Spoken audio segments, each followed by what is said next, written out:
So earlier on, myself, Carla, Robert, and Anne, they took us up to a place where they have communion on this island of Soay, and we were just looking at the elements. We were looking at the bread. We were looking at the cup, and I was reminded of how all of Jesus's disciples were Galileans, and often we don't understand the significance of that, because we're not Galileans. And we don't understand that many of the things that Jesus said to his disciples, they fully understood and they comprehended. Whereas for us, it goes over our heads, because the Bible was written for us, but not to us. In other words, we weren't the intended audience. We weren't the people that he was speaking directly to. We weren't part of the culture and understanding the history of what was being said at the time. So we will miss a lot of the richness of it. And we were just looking at the bread and the cup, and we were talking about that. And one of the things that we need to understand is when Jesus said, "Do this in remembrance of me," he was doing it while they were having the Passover. So he was talking about, take this cup. This is the cup of the new covenant. And it was the blood that was being represented. And in a covenant wasn't a covenant unless blood was shed. It was a blood covenant. Anyway, what was he saying to the disciples?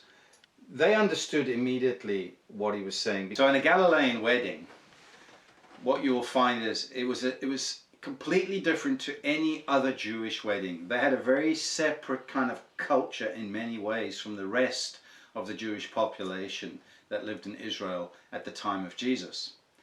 And at a Galilean wedding, the groom and his father would meet with the bride and her father at the town gates, where the elders would sit. So there would be witnesses to what was happening.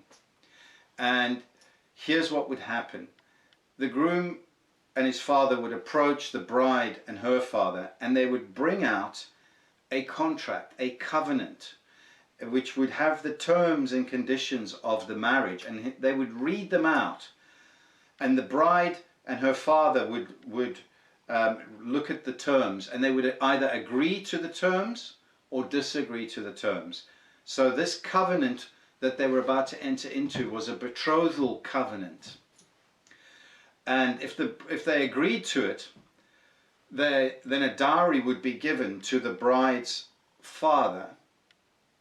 And that dowry wasn't so to pay for the bride. It was actually, according to their custom, sufficient money that should something happen to the groom after they get married, there would be enough money to look after his bride. That's what that dowry was for. Then, if they agreed to that, the groom would take out a cup, and he would pour wine into it, and then he would hand the cup to the bride, and it would be the cup of the covenant for their betrothal. And Jesus said, "Here, drink, this is the cup, right? Drink this. This is the cup of the new covenant. This is the wine, my blood being shed for you, the new covenant." So they knew what he was talking about, because it correlated with a Galilean wedding in more ways than one as we go on. So they would pour the wine into the cup and hand it to the bride. The groom would hand it to the bride. Now, once the bride has that cup in her hand, all the power lies within her decision making. She has the power to refuse by handing the cup back, or if she takes a sip of the cup, she has entered into covenant, a betrothal covenant, that they will become husband and wife. But the choice is hers. The power lies in her hands. Should she give the cup back, there will be no wedding and they will not be betrothed. And it's kind of like us. Jesus, with his disciples, was entering into a covenant. He said, "Here, drink of this cup." And what they were doing is they understood exactly what was happening. They knew that this was a betrothal, that Jesus was entering into this kind of relationship with them.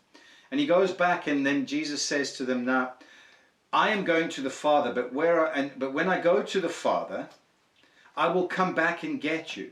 And no one knows the time or the day, not even the Son, but only the Father.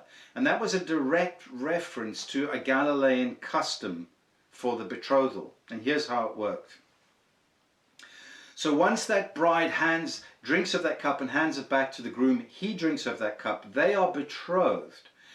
And the groom will now go back to his father's house for an allotted period of time that only the father knows, not the groom. But when he goes back to his father's house, he will go and buy building materials, and he will build an annex, an extension onto his father's house for him and his bride, for where they will live.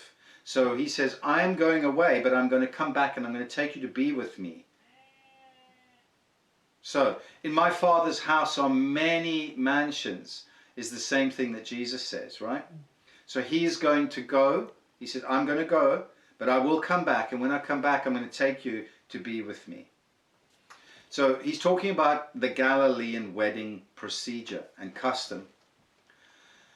So when the groom goes away, he prepares. He starts building an extension on his father's house.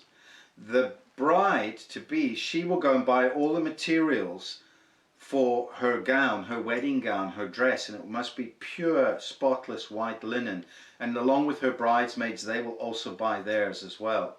And then they will also go and buy oil for their lamps, because no one knows when he's going to come to get his bride. So she has to be ready, but also pure and spotless at the same time.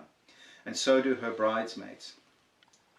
So what happens is that the son will finish building everything, and then he goes to the father, and he go, right, I'm ready. I want to go get my bride now. I've finished this. It's all ready. Everything's in place. And the father goes, no, not yet. I'll tell you when. So there's a little bit of tension, a little bit of expectation there. And the bride is waiting. She has a rough idea of when it may be, because generally there was a time period of roughly about a year before the groom would come back, but you never knew exactly the day or the hour when it was going to happen. Only the father knew. So towards the end of that year, the bride is ready and expectant and waiting. The groom wants to go, but the father says not yet. And then usually in the early hours of the morning, 2 or 3 o'clock in the morning, the father will wake up the son and say, okay, now's the time, go get your bride. And so he, along with the groomsmen, will get up, they'll light their torches, walk through the town or the village, blowing the shofar. The bride-to-be will hear it. She will then trim her wick with her oil and everything, along with her bridesmaids, and out they will go. If some of them don't have oil, they won't be ready, and they won't be able to meet with the bridal procession along with the groom. So, and people in the town will be ready and expecting, because those who know and are related, they'll know the time is coming soon, so they'll also be ready. So you can see the correlation where Jesus speaks about, the foolish virgins as opposed to the wise ones who had enough oil in their lamps for when the groom would come. That's all related to a Galilean wedding. They understood precisely what Jesus was talking about, but it goes over our heads. So what happens is when they meet, she hears the shofar blowing, she gets up, she gets ready, and they walk and they meet in the town again. He embraces her, she embraces him, and they go to the father's house, where she will now stay for the rest of her days. So they go in, and those who are ready for the wedding procession, they will join in, friends and family and neighbors. They come out and they've got their lamps, and they all go and they're ready, and they all enter into the gates of the father's house. But at a certain time, once they're all in, the gates are shut because the festivities begin. But once those gates are shut, if you're outside the gates, you cannot get in, because the doors will not be opened again. And often the process of the wedding festivities can take a week. And so they're locked out. And they're banging on the door. And they say, no, you can't get in, because the doors are shut. You weren't ready. And that is really what Jesus, so when you have communion, he says, do this in remembrance of me. We fail to understand that he says this is the new covenant. The new covenant relationship he was talking about was, he was explaining a Galilean betrothal to his disciples, and they got it straight away. They got, yep, wedding. We understand. We are your bride. You're coming back for us, and you've entered into a covenant. And from this day forward, once that bride drinks of that cup, she declares undying faithfulness and loyalty to her groom from that day forwards. And likewise, so does he.